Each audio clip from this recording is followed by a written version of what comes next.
Aujourd'hui, on va aller voir quelqu'un qui a fait quelque chose d'assez balèze. Il a pris sa passion et il en a fait une activité professionnelle. C'est Jean-Yves de Potion de Vie. On va aller le retrouver pour qu'il nous explique un petit peu comment il en est arrivé là. A tout de suite. Alors bonjour Jean-Yves. Salut Damien.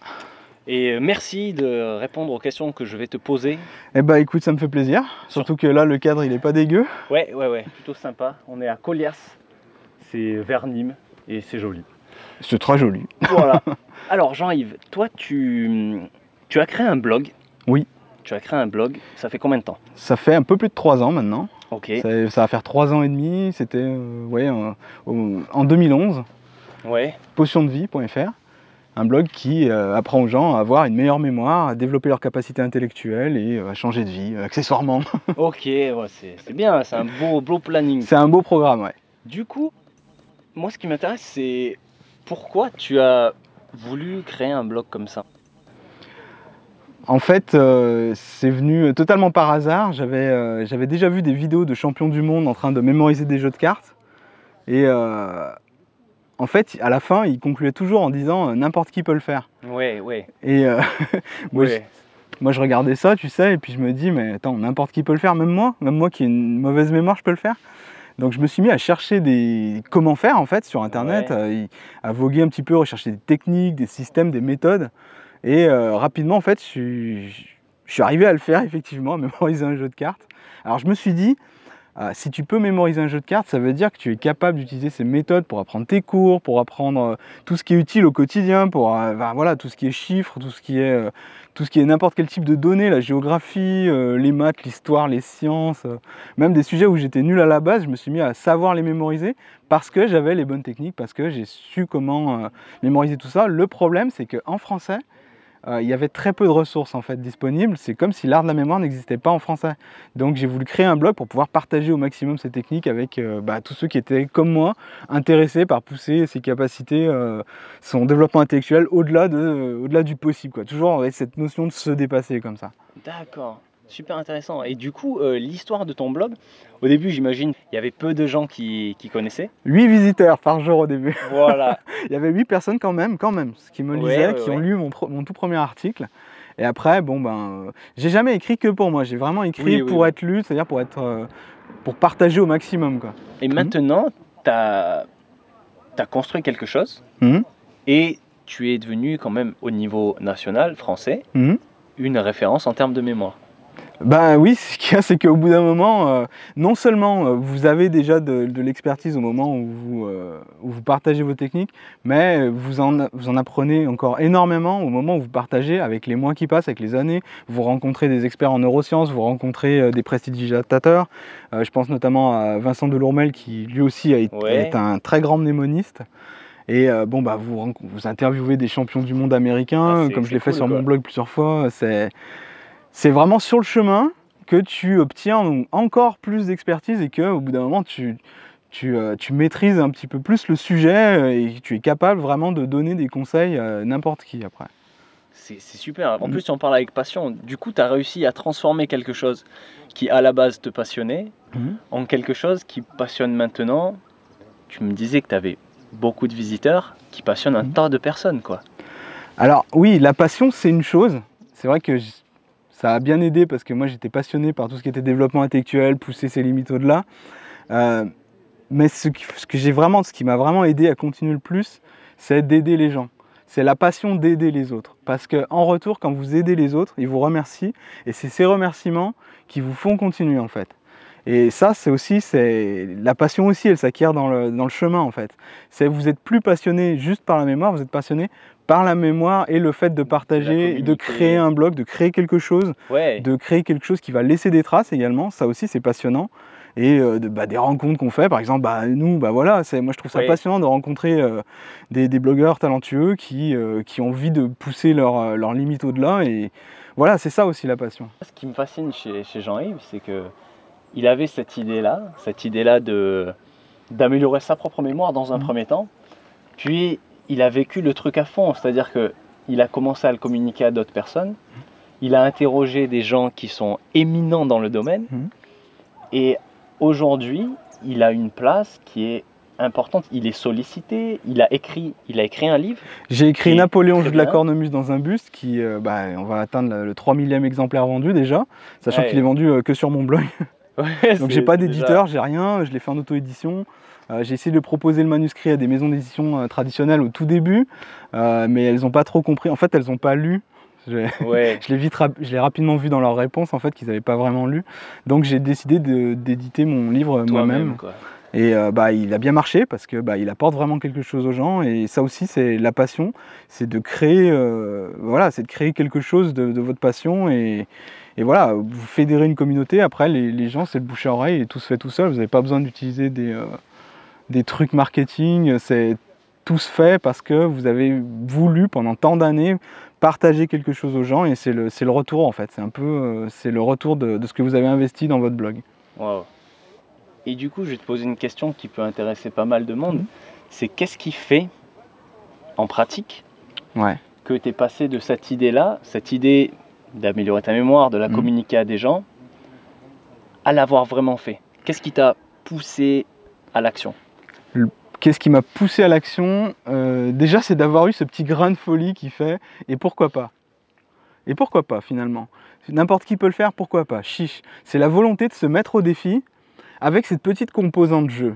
La petite composante qui s'appelle chiche. Est-ce que je serais capable de le faire? Et vous prenez ça comme un jeu, comme un défi. Il ne faut pas que ce soit une corvée, en fait. Il faut vraiment que ce soit un petit défi, sur le goût du jeu. Vous ne prenez pas trop les choses au sérieux au début. Juste ce qu'il faut pour vous mettre à l'action. Et c'est une fois que vous avez réussi cette action et que vous vous dites « ça y est, je l'ai fait », donc ça, c'est la capacité aussi à vous satisfaire de choses qui sont au début modestes. Après, vous avez envie d'en faire plus. Vous vous sentez compétent dans ce que vous avez fait, vous avez envie d'en faire plus, et donc vous passez petit à petit à l'étape suivante. Et vous en faites de plus en plus. Vous avez, vous vous sentez du coup de plus en plus compétent, et à bout d'un moment, le passage à l'action, c'est même plus un problème. Vous avez une idée, vous passez à l'action, point. Et je sais que pendant très très longtemps, avant Potion de Vie, j'étais quelqu'un qui avait énormément d'idées. Je sais pas, c'est peut-être votre cas aussi. Et j'avais du mal à les rendre concrètes. Et au bout d'un moment, je voyais les autres concrétiser les idées que j'avais eues 6 mois auparavant. Ah ouais. Ça, c'est méga frustrant. Parce que du coup, je me dis, ouais, même si c'était moi qui l'avais fait, ça aurait été mieux. Bah oui, mais les idées, c'est que de la littérature, c'est que ça vaut rien en fait. Les idées, c'est pour se faire du bien au cerveau, mais ce qui va vraiment faire la différence, c'est ce que vous allez faire. Et ben voilà, c'est ça, passer à l'action, c'est aussi prendre en compte le fait qu'il ne faut pas attendre que toutes les étoiles soient alignées dans le ciel comme il faut. Et en fait, il faut se lancer et réfléchir après.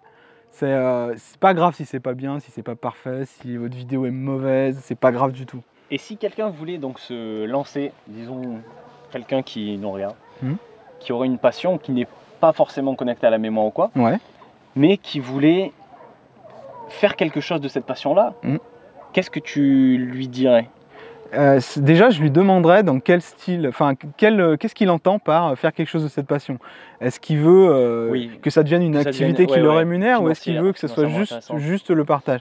S'il veut que ça soit une activité pour laquelle il est payé plus tard, alors je lui dirais quel est le problème que toi tu vas résoudre pour les gens. Pourquoi, si moi je viens voir ton blog ou ton activité, pourquoi moi je viendrais te voir? Qu'est-ce que tu m'apporterais? Parce que maintenant, les gens, ils n'ont plus le temps de rester des heures et des heures à lire des articles sans qu'il y ait de contenu. Ils sont devenus très exigeants. Et donc maintenant, il faut que ce soit très clair, très rapidement, ce que tu apportes aux gens, ce que tu partages. Il faut que ce soit très clair. Tu dois être concis au maximum et être très clair très vite sur ce que tu fais, tes activités, sur ce qui te passionne et sur ce que tu vas partager aux gens. Donc je te dirais, si tu as une passion, ok, qu'est-ce que tu vas apporter aux gens? Pourquoi on irait te voir toi, qui est passionné de je sais pas moi, de skateboard, plutôt que ton voisin qui lui aussi est passionné de skateboard? Qu'est-ce que toi tu as en plus? Alors ça peut être au niveau personnel, ça peut être les valeurs que tu véhicules, ça peut être ta façon de voir les choses, mais c'est aussi quel service tu rends, quoi. Il y a très peu de gens qui sont payés pour vivre leur passion. J'ai la chance d'en faire partie, mais ça se travaille, ça aussi. C'est possible. Bien sûr, c'est possible. Ah oui, que c'est possible. Bien sûr, c'est tout à fait possible d'être payé par sa passion, mais voilà, il faut être très clair sur ce que vous apportez aux gens et sur la passion que vous communiquez. Ok, je vais résumer avec mes mots, tu me dis si je les choisis bien. Si vous avez une passion et que vous voulez en vivre, ça va demander une implication. Et l'implication, c'est que vous apportiez quelque chose aux autres. Donc vous n'allez pas être payé juste pour faire ce que vous aimez, vous allez être payé pour faire ce que vous aimez si vous apportez vraiment de la valeur aux autres personnes. Ouais. C'est ça? C'est ça. Et je rajouterais que les résultats ils viennent pas tout de suite. C'est pour ça que je disais au début qu'il faut être un petit peu dans l'esprit un peu du jeu, parce que ça vous aide à passer à l'action plus facilement si vous prenez les choses comme un jeu. Et surtout, ne vous attendez pas à des retombées immédiates. Les retombées, elles viennent quand vous créez un blog, par exemple. Je prends mon cas parce que je crée un blog. Les premières retombées, elles interviennent au bout d'un an. Il ne faut pas espérer avoir des retombées significatives avant ce délai en fait. Il faut le temps que les gens vous connaissent, vous fassent confiance parce que vous allez bâtir une relation avec eux. Et tout ça, ça prend du temps, ça ne se fait pas du jour au lendemain. Donc partez avec ça en tête, ne vous attendez pas, ne partagez pas votre passion avec l'idée déjà de gagner de l'argent, partagez votre passion avec l'idée déjà de partage. Les retombées financières, c'est une conséquence d'un partage bien effectué. Ce n'est pas votre motivation première, il y a une petite nuance. Oui. C'est-à-dire que c'est probablement difficile si on est juste motivé par l'argent de persister pendant un an. C'est impossible. C'est impossible, c'est carrément impossible. C'est pas possible parce que vous allez être très vite déçu de vos résultats et vous allez vous dire non, c'est trop difficile, je passe à autre chose. Okay. Si vous partez d'abord dans le partage, en étant très clair sur quand même ce que vous apportez aux gens, au bout d'un moment, les gens vont vous demander d'aller plus loin. Et c'est vous qui allez leur apporter la solution pour aller plus loin. Ok. Et c'est là que vous allez être rémunéré. Super. Ben écoute, je pense que c'était vraiment inspirant. Donc c'était l'exemple de Jean-Yves qui arrive à vivre de sa passion, qui a écrit un livre, qui a fait plein de choses juste avec des idées qu'il a rendues concrètes. Moi, je trouve ça super. Voilà. Moi aussi. Et vous aussi, vous allez trouver ça super. Ben, j'espère que vous allez trouver ça super. Écoutez-vous, écoutez vos passions. Et si jamais vous avez envie d'en faire un métier, d'en faire quelque chose que vous puissiez faire tous les jours, voilà un petit peu les implications qu'il y a. Ayez ce petit grain de folie qui vous fait le chiche. Essayez. Okay. Vous réfléchirez après. Ben, merci Jean-Yves pour, merci Damien. pour tous ces trucs super intéressants. Et je vous invite à aller visiter le blog de Jean-Yves. Potiondevie.fr. À bientôt. Salut. Salut.